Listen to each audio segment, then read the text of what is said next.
네, 선생님들 지난 강의 이론 강의라 많이 어려웠을 텐데 따라오신다고 너무 고생 많으셨습니다. 이번 강의는 기독교 세계관 여름 성경학교 마지막 시간인 비전 강의인데요. 간단하게 비전 강의 함께 진행해 보도록 하겠습니다. 네, 먼저 이 영상을 같이 함께 시청하시면서 우리 함께 시작을 해 보았으면 좋겠어요. 영상 보고 시작하도록 하겠습니다. 네, 영상 잘 보셨나요? 우리가 함께 본 영상은 요즘 이제 방영하고 있는 드라마 라켓 소년단의 한 부분이에요. 여러분들이 우리 초등학생들이 졸업하고 또 중학교에 올라가고 삶을 살아가다 보면은 장래 희망을 결정하게 되죠. 무엇을 좋아하는지, 내가 하고 싶은 것이 무엇인지, 정말로 좋아하는 것인지 알아보는 것은 참 중요하고 좋은 일이라고 할 수 있습니다. 지금 보고 있는 이 그림은 2020년도에 조사한 장래 희망 탑 20이라고 해요. 바로 초등학생들, 우리 어린이 성도들이 선정한 상위 20개의 직업이라는 건데요. 그 첫 번째가 바로 운동선수였습니다. 손흥민 선수와 같은 그런 운동선수들을 우리 어린이들이 되고 싶다고 손을 꼽은 것이죠. 두 번째는 바로 의사였습니다. 네, 요즘 텔레비전에 방영하고 있는 슬기로운 의사생활, 의사가 참 멋있고 매력 있는 직업으로 나오고 있는 것 같아요.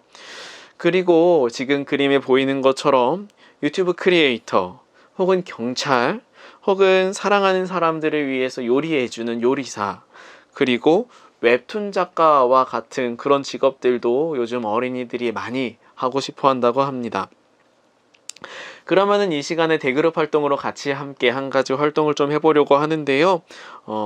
22페이지를 보시면은 장래의 희망이 무엇인지 그려보는 칸이 있습니다. 우리 선생님들도 한번 그려보시면 좋을 것 같고요.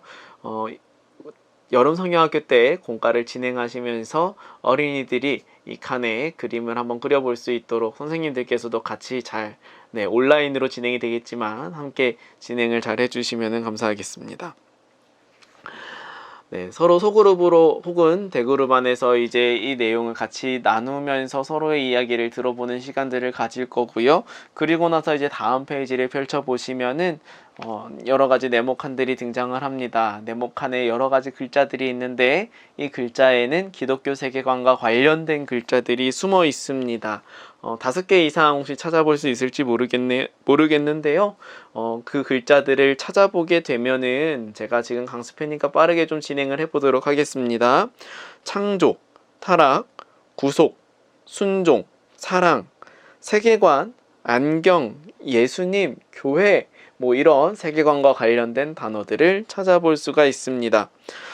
무엇보다 여기서 우리가 지난 시간에 배웠던 것처럼 제일 중요한 뼈대는 창조, 타락, 구속이라는 뼈대겠지요. 우리가 요한복음 3장 16절 말씀을 통해서 우리가 간단하게 알아보았던 것처럼 우리가 창조, 타락, 구속이라는 렌즈를 통해 기독교 세계관이 무엇인지를 알고 세상을 바라볼 수 있다라는 겁니다. 요한복음 3장 16절 우리 지난번 강의를 생각하면서 한 번 더 읽어볼게요. 시작. 하나님이 세상을 이처럼 사랑하사 독생자를 주셨으니 이는 그를 믿는 자마다 멸망하지 않고 영생을 얻게 하려 하심이라. 우리가 이렇게 이 한 구절로 기독교 세계관을 요약할 수 있었고, 그리고 더 나아가서 예수님을 롤 모델 삼아서 하나님을 사랑하고 또 이웃을 사랑하며 살아야 된다고 이야기를 나누었었습니다. 우리가 비전에 대해서도 이러한 기준들을 가지고 하나님의 눈으로 바라볼 수 있는데요. 자, 우리가 하나님의 눈으로 비전을 가지고 살아가는 것 역시도 우리는 기독교 세계관을 가지고 살아간다라고 이야기를 해볼 수 있을 거예요. 오늘 이 강의를 통해서 핵심 주제를 한 가지를 이야기해 볼 수 있다면 그것은 바로 하나님의 비전을 가지고 기독교 세계관을 가지고 살아가야 한다라는 겁니다. 이 시간에 기독교 세계관을 가지고 또 하나님을 너무도 사랑했던 한 사람을 좀 살펴보려고 하는데요. 우리 영상 한 가지를 보면서 이 시간에 함께 또 이야기를 나눠보도록 하겠습니다. 네, 우리가 잠깐 영상을 살펴보았습니다. 요셉에 대한 영상을 같이 함께 살펴보았는데요. 요셉은 하나님이 주신 꿈을 가지고 살아갔던 사람이었습니다. 그는 하나님의 말씀을 늘 기억하면서 어떠한 유혹과 모함 가운데에서도 인내하며 참아낼 수 있었고요. 그리고 마침내 놀랍게도 이집트의 총리가 되어서 이집트 사람뿐만이 아니라 그 주변의 많은 사람들을 살려낼 수 있는 멋진 사람이 되었죠. 그리고 이제 요셉은 형제들도 다시 만나서 어렸을 때 꾸었던 그 꿈이 실제로 실현되는 것도 경험하게 되었습니다. 그 모든 과정 속에서 요셉은 하나님의 비전을 마침내 알게 되었고, 그 고난까지도, 그 힘들게 버텨냈던 그 시간들마저도 나중에는 하나님의 꿈이 이루어지기 위해서 하나님이 주셨던 시간이라는 것을 깨닫고 또 고백할 수 있게 되었죠. 이렇게 요셉은 하나님의 비전 안에서 자신의 길을 돌아볼 수 있었던 비전의 사람이었습니다. 우리가 이 말씀을 통해서 요셉이 품었던 비전이 그의 삶 가운데 어떻게 비춰졌는지를 알 수 있을 것 같아요. 창세기 50장 19절에서 20절 말씀인데요. 그 말을 듣고 요셉이 형들에게 말했습니다. 두려워하지 마십시오. 하나님만이 하실 수 있는 일을 내가 어떻게 하겠습니까? 형님들은 나를 해치려 했지만 하나님께서는 형님들의 악을 선으로 바꾸셨습니다. 그래서 오히려 많은 사람들의 생명을 구할 수 있었습니다. 요셉의 고백을 통해서 하나님께서 하나님의 비전을 어떻게 이루어 가시는지를 우리는 발견할 수 있게 되는 것 같아요. 악을 선으로 바꾸시고 또 많은 사람을 살리게 하시는 그 하나님의 비전이 요셉을 통해 이루어지는 것을 발견할 수 있습니다. 24페이지를 보시면은 숫자들이 여러 가지가 쭉 써 있는 그림들이 나오고 또 그림과 연결되어 있는 글자판이 있는데요. 요셉의 이야기를 순서대로 숫자를 배열을 해서 그래서 문장을 만들어 보면 우리는 이런 문장을 만들어 볼 수가 있습니다. 하나님의 비전을 품은 요셉. 우리가 이 그림을 이렇게 쭉 맞춰보면서 하나님의 비전을 품었던 요셉의 삶을 다시 한번 돌아보고 어려움과 힘듦 속에서도 하나님을 바라보며 하나님의 말씀을 붙잡고 버텨냈던 요셉의 이야기를, 요셉의 비전을 우리의 비전으로 또한 설명해 볼 수 있을 것 같습니다. 다음 페이지를 넘겨보시면 미로 활동이 있습니다. 아주 복잡한 미로와 그리고 간단한 미로가 있는데요. 네, 실제로 우리가 공과 활동을 하면서 이 미로를 한번 풀어보겠지만 제가 이 시간에는 짧게 이 부분을 짚고 넘어가도록 하겠습니다. 복잡하고 어려운 미로는 사실 시간도 많이 걸리고 그래서 하면서 짜증이 날 수도 있습니다. 그런데 다 풀고 나면은 그런 어려움들에 대한 보상으로 큰 성취감을 얻게 되기도 하지요.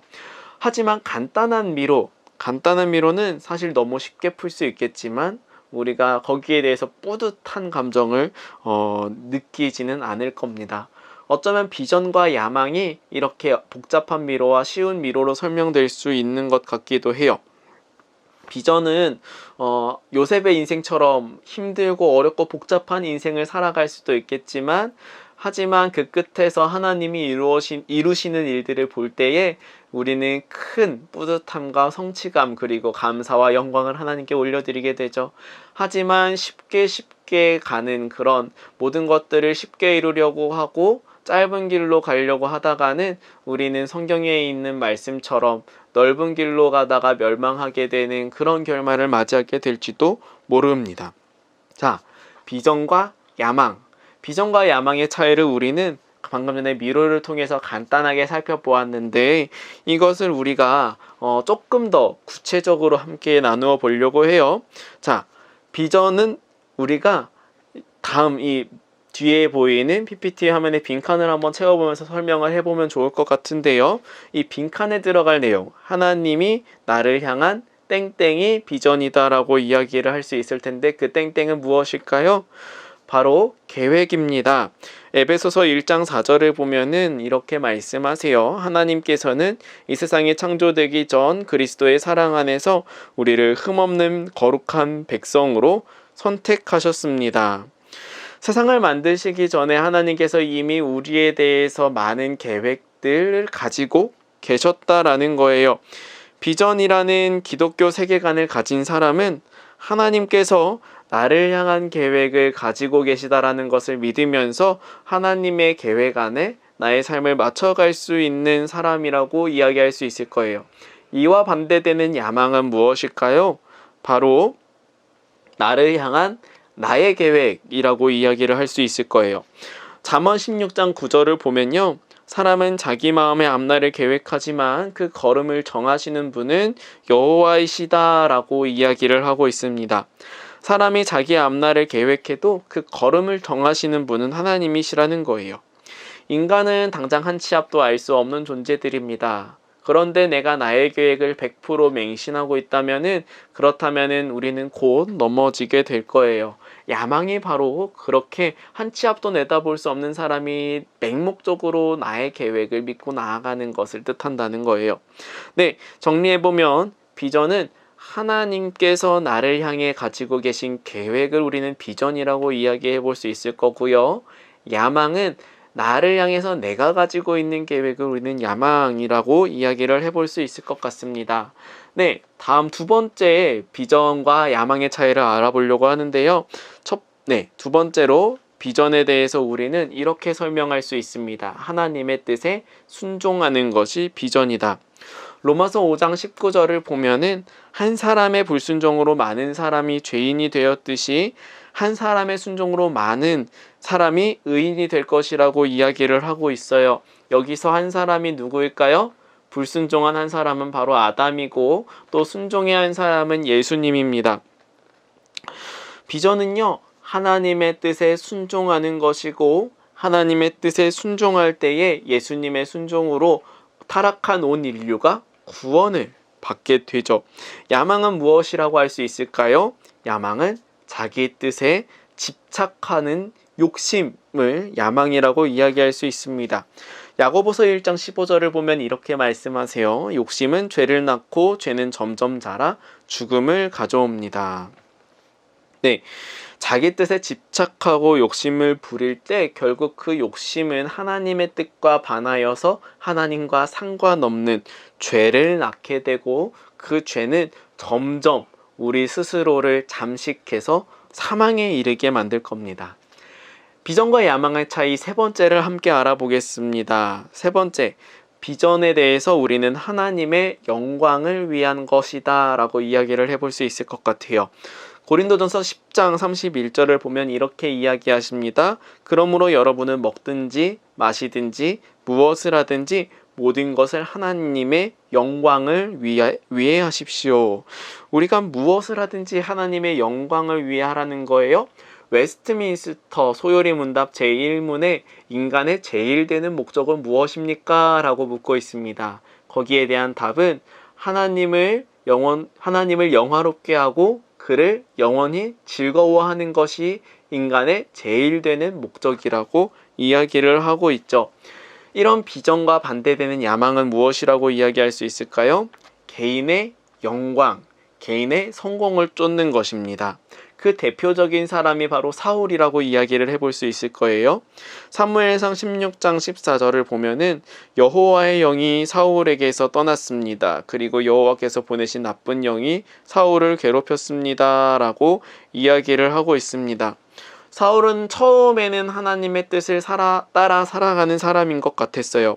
그런데 시간이 지나면서 결국 어느 순간에는 하나님이 아닌 스스로가 왕으로서 더 높은 지위와 성공을 쫓으려고 살았습니다. 결국 그렇게 하나님을 떠나서 자기 마음대로 모든 것을 좌지우지하려고 했던 사울의 삶은 결국에는 전쟁터에서 전사하는 삶으로 끝이 나게 되죠. 그리고 이스라엘의 새로운 왕으로 다윗이 세워지게 됩니다. 이런 사울에게서 하나님은 결국 떠나시고 사울의 마음은 악한 영에 잠식되어 버리는 것을 우리는 성경 말씀을 통해 살펴볼 수 있었습니다. 비전과 야망을 정리해 볼게요. 자, 첫 번째로 비전은 하나님이 나를 향해 가지고 계신 계획이 비전이고, 야망은 내가 나를 향해 가지고 있는 계획이 야망입니다. 그리고 두 번째로 하나님의 뜻에 순종하는 것이 비전이라면 내 뜻에 집착하고 욕심을 부리는 것은 야망입니다. 세 번째로 하나님의 영광을 구하는 것은 비전이지만 개인의 영광과 성공만을 쫓는다면 그것은 야망이라고 할 수 있습니다. 비전의 길은 어렵고 복잡한 길이지만 그 결과가 하나님 앞에 영광스럽고 복된 길이고, 야망의 길은 어쩌면은 조금 쉬워 보일 수도 있지만 그 결과는 결국에는 헛되고 멸망으로 이끄는 길이라는 것을 우리는 발견할 수 있습니다. 따라서 우리는 야망을 가지고 나만을 위해 살아가는 것이 아니라 하나님의 영광을 위해서 하나님의 목적이 이루어질 수 있도록 하나님의 비전을 따라 살아가는 삶을 살아야 한다라는 거예요. 이 시간에 영상을 통해서 하나님의 비전을 따라 살았던 한 사람의 이야기를 드려보려고 합니다.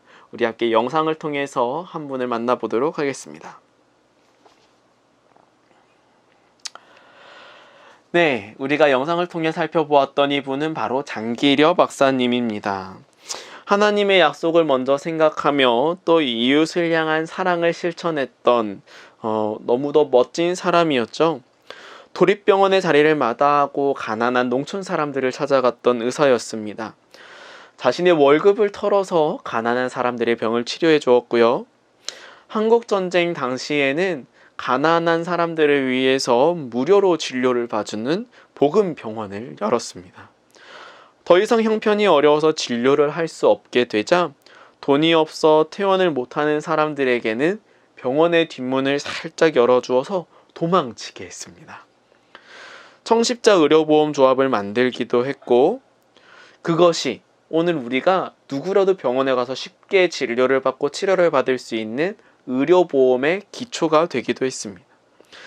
그는 바보처럼 하나님의 영광만을 쫓아 살았던 의사였어요. 우리 교재에 있는 빈칸을 한번 채워봅시다. 장기려 박사님의 이야기를 듣고 비전의 야망과 차이가 어떤 것이라고 생각이 되나요? 비전은 이웃을 위해 살고 야망은 나를 위해 사는 것입니다. 다시 한번, 비전은 이웃을 위해 살고 야망은 나를 위해 사는 것입니다. 아래 빈칸도 한번 영상의 내용들을 기억해 보면서 한번 채워볼 수 있었으면 좋겠습니다. 장기려 박사님의 직업은 의사였지요. 그리고 장기려 박사님께서 하셨던 일을 우리가 요약해 본다면 비전을 가지고 이웃을 위해 사셨던 한 인생이라고 우리는 생각해 볼 수 있을 것 같습니다. 장기려 박사님은 하나님의 비전을 가지고 살아가는 사람이었어요. 비전은 하나님이 나를 향해 가지고 계신 계획이 비전이고, 또 하나님의 뜻에 순종하는 것이 비전이며 하나님의 영광을 위하는 것이 비전입니다. 장기려 박사님의 삶처럼 비전의 길은 어렵고 좁은 길처럼 보이지만 그 길은 하나님께서 보시기에 너무도 영광스러운 길입니다. 그의 삶을 통해서 많은 가난한 사람들이 치료를 받고 병고침을 받았던 것처럼 하나님의 비전을 가지고 살아가는 사람은 많은 이웃들에게 예수님처럼 선한 영향력을 끼치는 그런 삶을 살아낼 수 있는 것이죠. 이것이 바로 예수님께서 가르쳐 주신 새 계명의 실천이에요. 요한복음 13장 34절에서 35절 말씀을 보면 이렇게 말씀하고 계십니다. 내가 너희에게 새 계명을 주노니, 요한복음 13장 34절에서 35절의 말씀을 보면 이렇게 말씀하고 계세요. 내가 너희에게 새 계명을 준다. 서로 사랑하여라. 내가 너희를 사랑한 것 같이 너희도 서로 사랑하여라. 너희가 서로 사랑하면 모든 사람이 너희가 내 제자인 줄 알 것이다. 서로 사랑하라는 것을 실천한 장기려 박사님처럼 우리도 비전을 품고 살아가는 우리 모든 학교 소년부 지체들이 다 될 수 있기를 주님의 이름으로 소원하고 축복합니다. 오늘 활동은 무엇이냐면 비전 선언문을 작성하는 것입니다. 비전 선언문은 우리 키트에 들어있는 엽서를 한번 열어보시고 엽서 안에 자신의 비전 선언문을 써보는 거예요.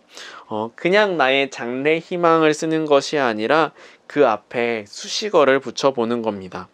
예를 들면은 이렇게 한번 해보는 거예요. 웹툰 작가가 되고 싶다면 나는 하나님의 사랑을 전하는 웹툰 작가가 되고 싶어요. 혹은 의사가 된다면은 이렇게 아까 장기려 박사님처럼 나는 이웃들의 아픔을 돌아보고 도와주는 의사가 될래요. 이렇게 우리 앞부분에 하나님의 비전을 담은 수식어를 써서 우리의 장래 희망을 한번 비전으로 적어볼 수 있으면 좋겠습니다.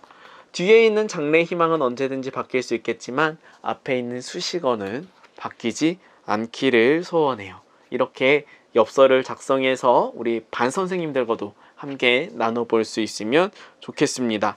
네, 이것으로 비전 강의를 모두 마쳐보도록 하겠습니다. 긴 3번의 강의에 함께 해주신 우리 선생님들 감사드리고요. 이번 여름 성경학교에 물론 온라인으로 강의 중심으로 진행돼서 조금 따분할 수도 있겠지만 선생님들께서 또 함께 도와주시고 작은 소모임 안에서 함께 진행해 주셔서 우리 모두가 풍성하게 은혜를 누리는 여름 성경학교 될 수 있기를 바랍니다.